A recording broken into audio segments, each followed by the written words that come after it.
Hello and welcome to Energy Independence Magazine. I'm Dwight Cromie. We're here in San Diego at the Firehouse World Expo to talk with C.J. Hamilton, one of the presenters, about his firefighter safety course in electricity. We're here at Firehouse World Expo in San Diego, California, with C.J. Hamilton representing the LMCC, or the Inland Empire LMCC. C.J., can you tell me, why are you here at Fire Expo as an electrician? That's a great question because what happened was last year we were here and we were talking about our classes, and then I guess Harvey Eisner, who runs the Firehouse World, had heard about it, called me and asked me if we'd send some information on it. We sent the information to him, and it's kind of funny because here at the training at the Firehouse World, this is the biggest event on the West Coast. And what happens is these are all firefighter trainers. And then Harvey saw our stuff and heard all the words from the firefighters and stuff, and we even got a good recommendation from the California Fire Chiefs Academy for Riverside, San Bernardino. They sent a letter to Harvey. He called me back and asked me if we'd train here this year, which is really exciting for me. So we came down here and we're training. We trained a class last night. It went really well, and it's just going over really good. Can you tell me a little bit about your fire classes or your electrical fire classes, and what is the goal? What are you trying to accomplish by teaching firefighters about electricity?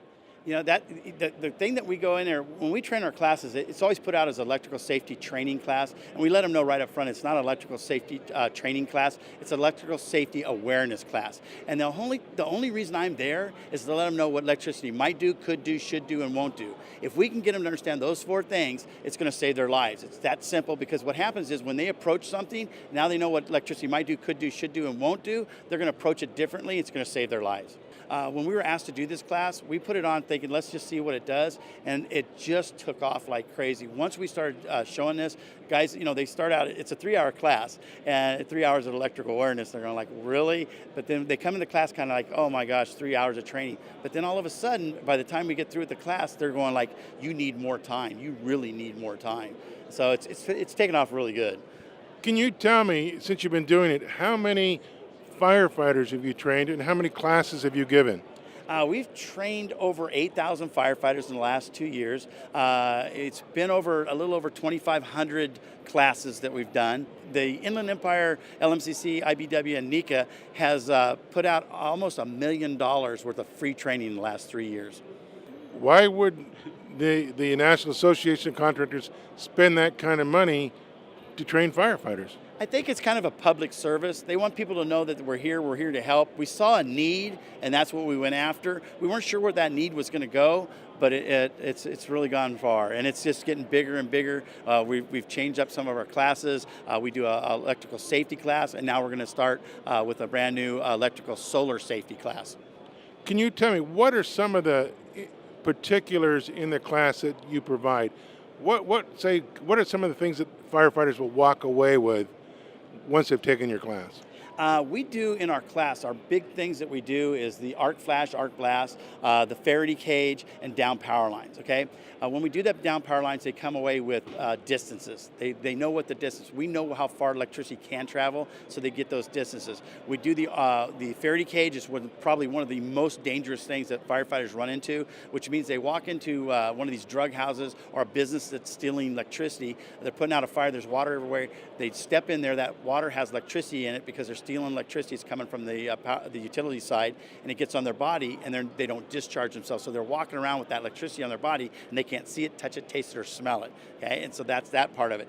Then we do the arc flash, arc blast part of it, which it's shutting off breakers, shutting off disconnects, what the electricity does. Because you got to remember that arc flash, arc blast, it moves at the speed of light, burns at 35,000 degrees, and it blows up with enough power that equals 8 sticks of dynamite. And we're finding out that 95% of the firefighters have never heard of it, and they're around it every day. Now, can you tell me? I see in the trailer or booth that you have behind us, solar panels. I imagine that's a new obstacle for firefighters when they go to fight a home or an office complex that has solar panels on it.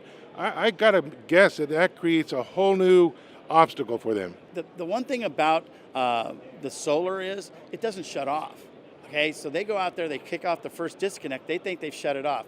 If you have a disconnect with power coming in from the arrays, and you got power coming in from the utility companies, when you open up that breaker, it doesn't do anything except stop the flow of electricity. It backfeeds from the arrays and it backfeeds from the utility companies. Our whole idea with the solar training is to show them where to shut this stuff off until we can shut it all the way down to only where the power's coming from the arrays to the last disconnect. So they're having all kinds of trouble. When they get in there, they're not sure where to cut the wires, how to cut the wires, where they're going to get injured, where they're not going to get injured. The main thing is they've got to realize that as long as there's light and sun coming on those arrays, they're going to be hot. They're not going to shut off. And one of the biggest problems we run into is they have something called a hot stick. They put it in there. It tells them if there's electricity in the room. So they're going into these businesses or these residentials, there's a structure fire, they put that hot stick in there, it says there's no electricity in there, so they go in, they start fighting the fire, they start pulling down the ceilings and stuff, and they're getting electrocuted and shocked, and they're wondering why is this doing this, because our testers aren't picking that up. It's not picking up because the testers are made for AC, alternating current that runs through the house. The solar arrays are all run off of DC. Well, thank you for your time, CJ. I hope you have a great day today. Thank you so much, I appreciate your time. Thanks. I'm here with Tom Wills with the Anaheim Fire Department. He's one of the training officers. Tom, you've taken advantage of the LMCC electrical safety course. Can you tell me a little bit about it and what do you think of the course? Well, we thought the course was very valuable. We wanted to provide some electrical emergency training to our personnel. At our facility, the NorthNet Fire Training Center in Anaheim, we provide fire training for not only Anaheim, but for the City of Orange Fire Department as well as Garden Grove Fire Department. So for us, having Chris come down and provide us with the electrical training proved to be valuable for us as well as the other two departments, where they could all come down and get the training on over a 3-month period. What did you think was important about the program? Well, this was one of the few types of training topics that we had where I actually had firefighters come into my office after the training and make a point of telling me how much they enjoy the training and how much value they got out of the training. Electricity is one of those very few types of hazards that you can't smell it, you can't see it, you can't hear it. And so any type of information that we can garner to help us give us better situational awareness around electricity as well as electrical hazards is very valuable to us. And when you're seeing more and more homes with solar panels going up, how does that help the firefighters knowing what they need to face or what they need to do when fighting a fire with a home with solar panels? Solar panels provide a great challenge for us, not only to understand how the system works and operates, but also working around the system. If the house is on fire underneath the solar panels and we have to be able to vent the roof, working around the solar panels that bar us from ventilating proves to be challenging at times. And can you tell me how many courses have you taken advantage of, and maybe how many firefighters have you trained with CJ? And we were able to train all of the Anaheim fire personnel as well as the Garden Grove personnel and the City of Orange personnel. So probably a total of about 550 personnel over a 3-month period. The best value you can get out of it is that CJ provides very dynamic, demonstrative, animated training that really keeps the students engaged in the class.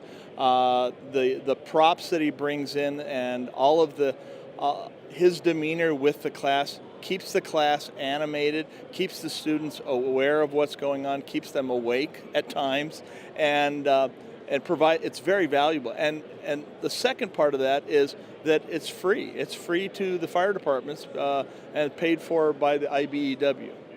Now, can you tell me, one last question, do you think this course potentially could save firefighters' lives? Yes, I do. Once again, we go back to situational awareness. It's that awareness that they never had before, working around something that you can't smell it, you can't hear it, you can't see it. So any information that you can get prior to working around electrical hazards is going to potentially save your life. As you heard from CJ Hamilton and others, his course on electrical safety is valuable to the safety of firefighters here in the region and across the country. I'm Dwight Cromie for Energy Independence Magazine. Thank you for watching.